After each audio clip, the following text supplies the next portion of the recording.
Queridos hermanos, ¿cómo están?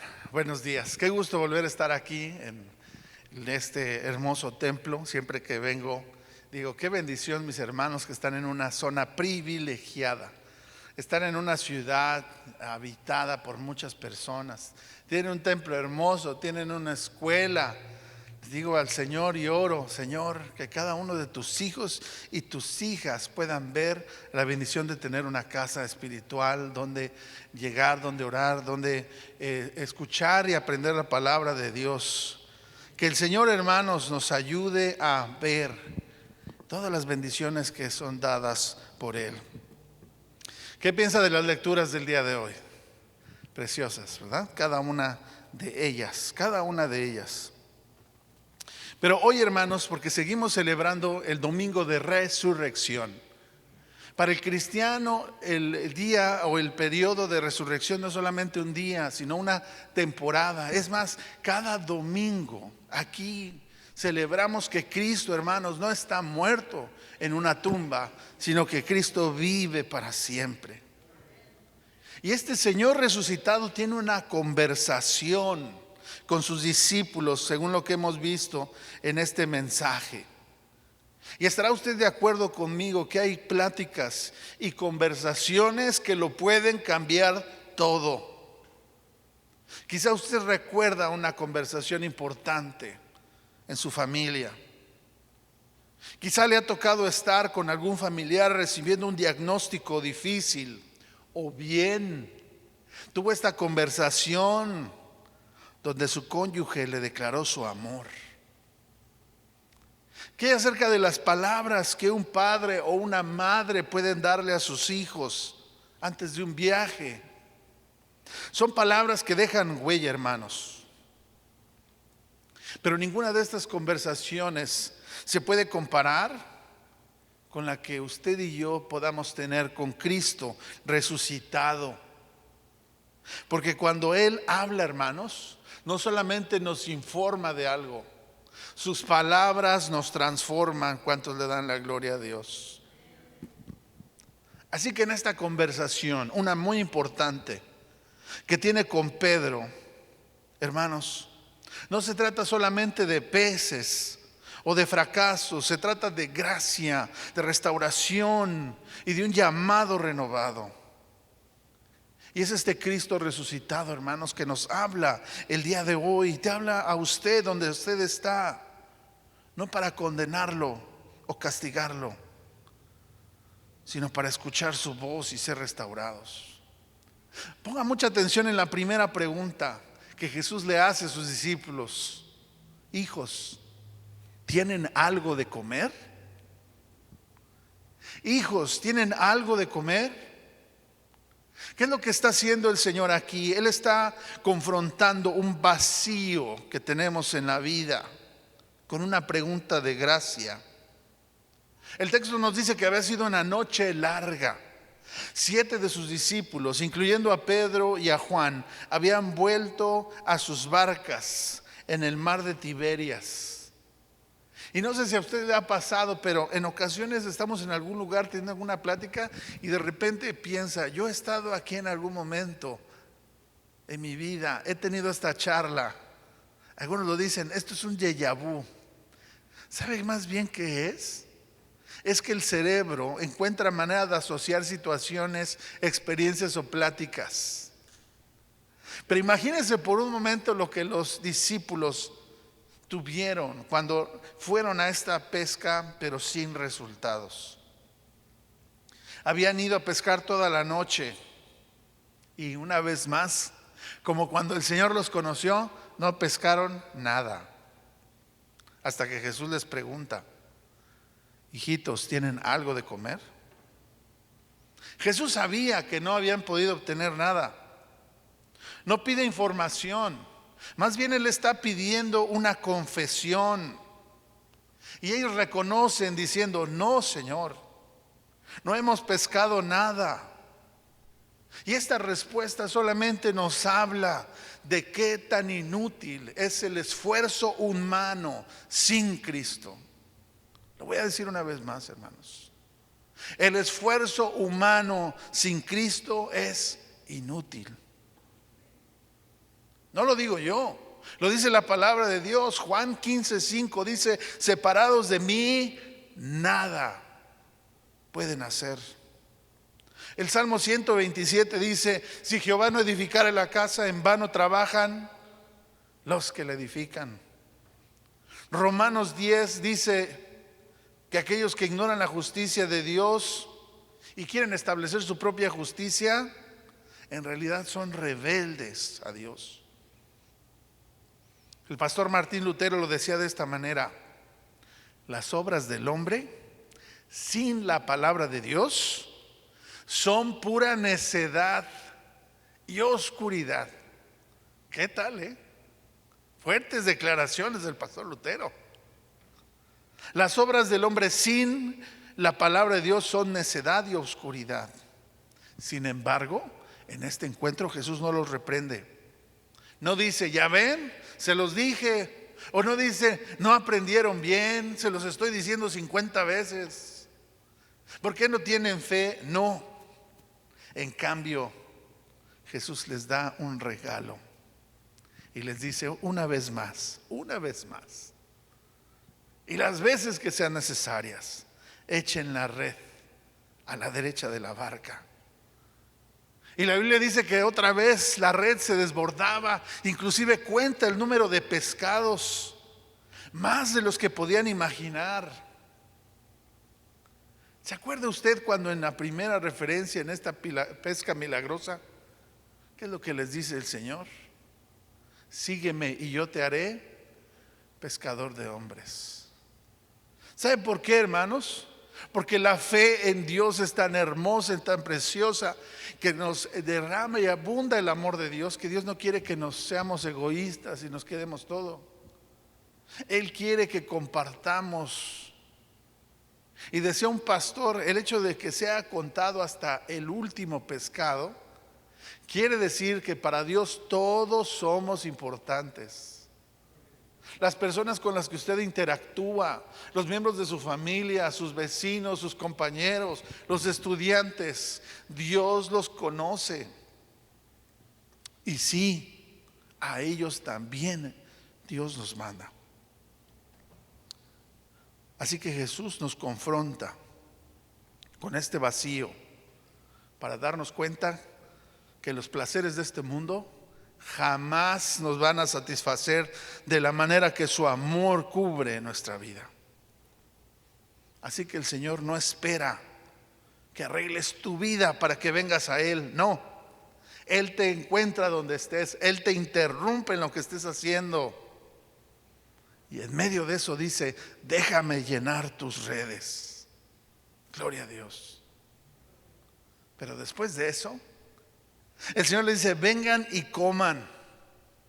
Qué hermoso es poder sentarse a comer en familia, o no, dígame. Poder sentarse con algún amigo o amiga que ya tiene mucho que no ve. Qué sabroso sabe un desayuno, ¿verdad? Esta es parte de poder disfrutar no solamente la comida, sino la persona. Hermanos, es tan grande. Por eso cuando Pedro se da cuenta que finalmente es Jesús, se pone la ropa y se lanza al agua, y los demás lo siguen. ¿Y qué encuentra en la orilla? Al Señor habiendo puesto las brasas, como decimos, el carbón, ¿verdad? Ahora sería pan, pescado, listo para alimentar a sus discípulos. Gloria a su nombre. ¿Se acuerda usted? Dice la palabra de Dios, Juan 6: yo soy el pan de vida, y el que a mí viene nunca tendrá hambre. Apocalipsis 3 dice: he aquí, yo estoy a la puerta y llamo, y cualquiera que abra la puerta, entraré a él, cenaré a él y él conmigo. Qué gracia, qué bondad, hermanos, que aquel quien fue negado por sus propios discípulos ahora les sirve la mesa. Aquel que fue atravesado por nuestras faltas, hermanos, ahora les sirve un banquete a sus discípulos para que recobren la fuerza. Y esto, hermanos, nos habla. Porque así como Jesús alimentó a sus discípulos, ¿verdad? También nosotros somos alimentados cuando participamos de la cena del Señor. No es solamente un símbolo, como algunos hermanos dicen, es la presencia misma, el cuerpo y la sangre del Señor. Porque cuando pasamos aquí enfrente, no es Dios diciendo, a ver, explícame tus errores de esta semana.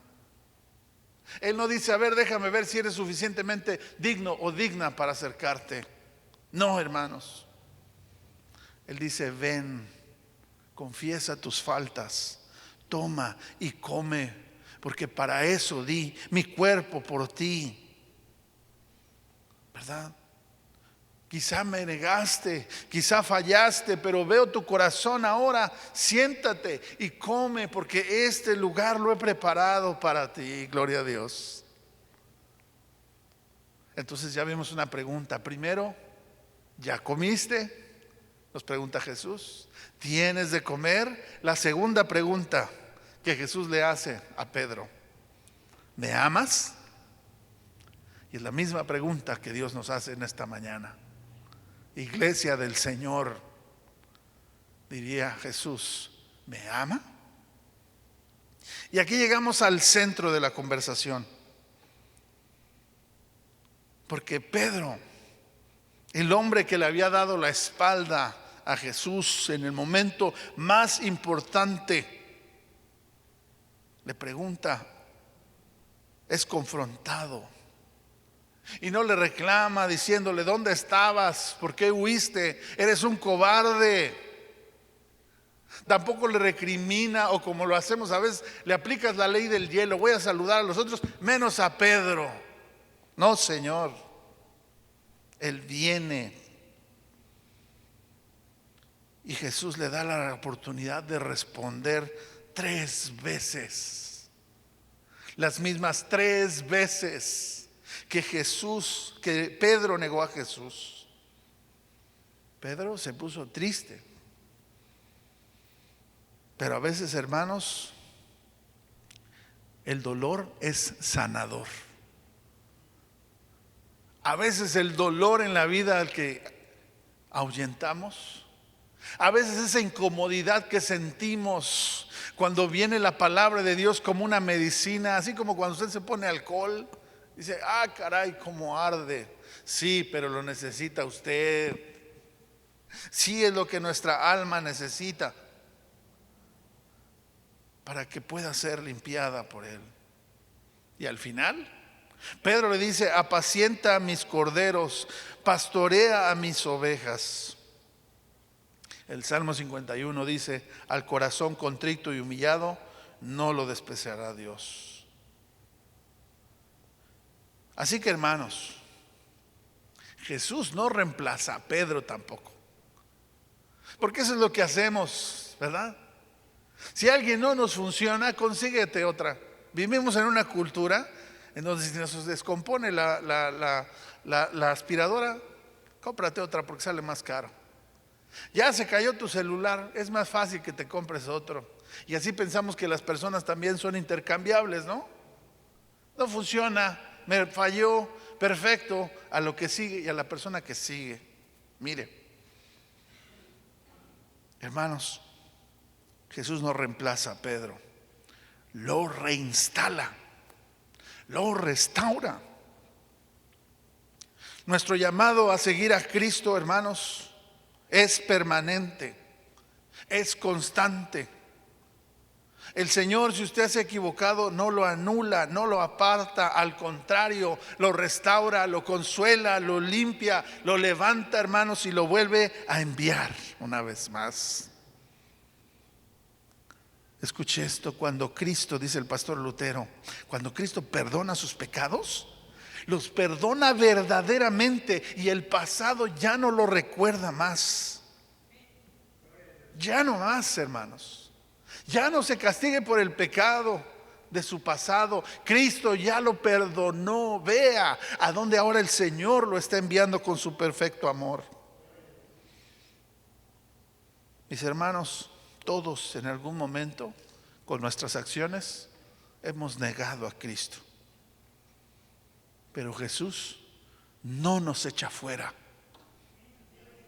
Jesús no le da la espalda. Al contrario, hermanos, nos restaura y nos confirma el llamado a donde Dios nos envía. Así que sigue. Jesús nos llama a una vida de discipulado, que a veces requiere sacrificios. Y le da esta explicación que no hacía sentido en ese momento. Pedro, cuando seas viejo, otros te llevarán a donde no quieras ir. ¿Sabía por qué? Porque Pedro iba a morir como un mártir, hermanos. No sé si usted sepa, pero ¿sabe cómo fue muerto Pedro? Fue crucificado de cabeza en Roma, muriendo como un mártir, porque no se consideró suficientemente digno para morir en la manera que su Señor había muerto. Mateo 16 dice: si alguno quiere venir en pos de mí, niéguese a sí mismo y tome su cruz y sígame. Este llamado, hermanos, es el que más nos cuesta trabajo, porque aquí es donde el yo se tiene que rendir, hermanos. La fe en Dios tiene que ver que hasta dónde rendimos nuestra propia voluntad. Hasta dónde, Señor, decimos: aquí está, Señor, mi orgullo. Aquí está, Señor, mi aparente habilidad para solucionar las cosas. Señor, aquí está inclusive lo que yo quiero hacer, pero no se haga lo que yo quiero, sino tu voluntad. Cuando Jesús nos dice: toma su cruz y sígame, Él no quiere que usted termine, gracias a Dios, en una cruz exhibido, Gracias a Dios, si no, ¿cuántos crucificados habría? ¿Cuántos exhibidos hoy? No, Señor. Lo que Dios quiere es que nos identifiquemos con Él. Y eso representa a veces sacarnos de nuestra área de confort. Él no te deja solos. Porque así como Jesús murió por el pecado, usted y yo, hermanos, morimos al pecado todos los días. El pastor Lutero y el apóstol Pablo dicen: moramos al pecado cada día. Cuando usted en la mañana se levante, dígale: Señor, me considero muerto al pecado. Y Señor, tú me levantas una vez más para hacer lo que tú me has llamado a hacer. Él no dijo que sería fácil. Error, hermanos, y por ahí escucha mensajes: cuando sigas a Dios todo se va a volver color de rosa. No, hermanos, a veces las pruebas vienen más cuando uno se acerca. A mí me han llamado diciendo: pastor, fíjese que ahora que me estoy yendo a la iglesia, que llego al estudio bíblico, hasta parece que tengo más problemas.